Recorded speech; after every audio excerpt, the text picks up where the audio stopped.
Halo guys, kembali lagi di pembahasan singkat. Di sini gue cuma pengen ngasih info aja seputar WN Kumoko yang udah mulai lanjut setelah hampir 1 tahun tidak pernah rilis chapter terbarunya.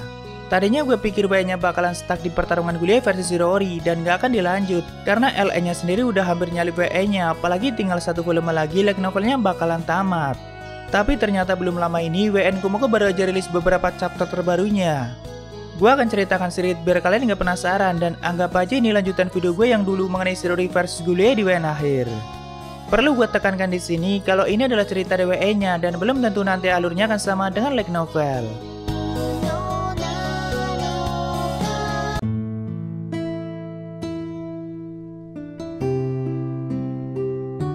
Jadi di WN setelah Shirori melakukan pertarungan panjang melawan Gulie di dimensi lain, akhirnya Shirori lah yang memenangkan pertarungan itu. Walaupun Shirori juga mengalami luka yang cukup parah, bahkan satu matanya sampai hancur dan tubuhnya penuh luka dan darah. Energinya juga hampir terkuras habis dan itu cukup berbahaya bagi seorang dewa. Sedangkan Gulie sendiri sudah benar-benar sekarat dan sudah tidak bisa melakukan apapun. Tapi entah kenapa Shirori tidak membunuhnya dan malah membiarkan Gulie tetap sekarat. Namun melihat kondisi Gulie yang sudah seperti itu, bisa dipastikan kalau dia tidak mungkin lagi untuk menggantikan Sarel menjadi inti sistem. Yang berarti rencana dari pihak Dustin untuk meregenerasi dunia itu dengan mengorbankan 2 dewa sudah tidak mungkin atau gagal.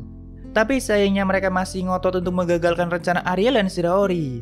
Entah apa yang dipikirkan oleh Dustin, Sun, dan yang lainnya, padahal hanya tinggal rencana Shirori aja yang bisa menyelamatkan dunia itu ke depannya. Namun melihat kondisi Gulie dan Shirori, sepertinya mereka sudah melakukan pertarungan yang sangat sengit dan juga brutal. Baru kali ini Shirori mengalami luka separah itu setelah melakukan pertarungan panjang. Bahkan untuk sementara dia tidak akan bisa menyembuhkan luka-lukanya karena sempat menerima tebasan dari pedang Gulie yang membuatnya tidak dapat melakukan regenerasi untuk sementara. Atau tingkat regenerasinya benar-benar ditekan dan sangat pelan. Lalu untuk Sophia yang sebelumnya sedang melawan naga kuno terkuat Iena, sudah dipastikan kalau Sophia lah yang akan menang.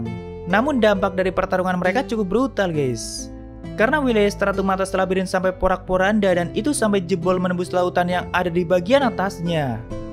Jadi air laut sudah memasuki labirin dan mungkin jika dibiarkan begitu saja, maka setelah beberapa lama labirin bisa saja ikut tenggelam bersama lautan. Atau mungkin Sophia sudah mengubah semua air laut di dalam labirin menjadi es. Karena Ariel bersama pasukan Taratek masih berada di stratum bawah untuk menjaga inti sistem. Kemungkinan kondisi Sophia setelah mengalahkan naga air Iena masih cukup baik atau tidak terluka parah, jadi masih bisa membantu yang lainnya. Sophia keren parah sih, padahal naga kuno yang dilawannya adalah naga kuno terkuat dan juga bertarung memanfaatkan air laut yang ada di bagian atasnya. Cuma untungnya elemen terkuat Sophia adalah elemen es dan itu seperti mengcounter elemen air Iena. Namun untuk babang berat kita dipastikan kalau dia sudah lenyap dan untuk saat ini tidak mungkin untuk membangkitkannya. Karena jiwanya sudah benar-benar lenyap dan sama aja kembali ke dalam ketiadaan. Sangat disayangkan sih, bahkan untuk seorang Shirori juga tidak akan bisa melakukan apapun kalau sudah seperti itu. Semoga aja Di bakalan baik hati dan melakukan sesuatu untuk Berat, itu pun kalau Di bisa melakukannya.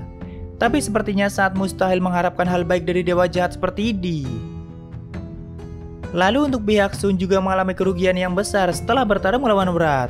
Walaupun dari keseluruhan kekuatan mereka masih cukup unggul karena yang mereka lawan selanjutnya adalah anak-anak Taratek Ariel seperti 2 Queen Taratek, lalu boneka Taratek dan beberapa Taratek jenis lainnya.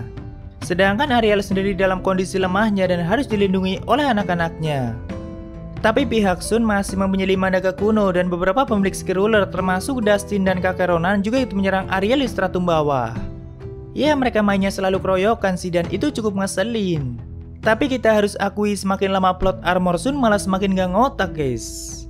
Dan setelah baca WN chapter terbarunya, gue malah jadi takut sama endingnya nanti. Karena di situ Sun yang lemah entah bagaimana selalu bisa mengubah keadaan. Pada saat pihak Sun bentrok dengan pasukan Taratek di stratum bawah, Ariel hampir aja terluka parah akibat serangan para naga kuno. Bahkan tubuhnya hampir aja kena jebol oleh naga kuno Reis. Tapi untung saja Shirori datang di waktu yang sangat tepat dan berhasil menghentikan serangan itu. Di waktu itu juga dia baru saja mengalahkan Gulie dan membawa tubuh Gulie ke tempat itu. Walaupun Shirori juga sudah terluka cukup parah. Namun kalau untuk mengalahkan 5 naga kuno, Sun, Katia, Faye, Dustin, Ronan, dan juga Su, harusnya Shirori masih mampu kalau dari segi perbandingan kekuatan. Bahkan waktu itu Dustin sudah sekarat dan Reis sudah terbunuh oleh Shirori.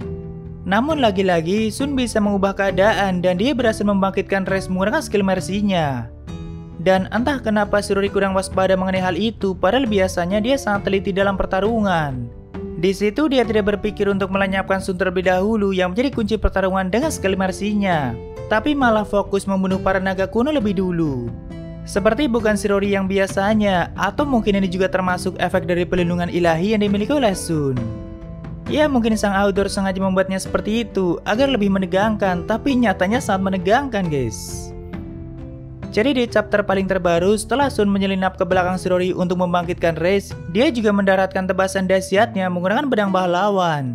Dan kekuatan dari pedang itu masih sangat misterius karena dia menciptakannya, tapi jika itu sampai mengenai Shirori di kondisi saat ini, maka itu akan sangat fatal. Sedangkan leher Shirori sendiri sudah dicengkram dengan gigitan Raze yang sangat kuat. Entah bagaimana Shirori akan lepas dari situasi itu, sedangkan tubuhnya tidak memungkinkan untuk menghindar. Kedua mata jahatnya juga sudah tidak bisa digunakan untuk sementara. Apakah nantinya Ariel akan melakukan sesuatu atau malah Sophie yang akan datang tepat waktu?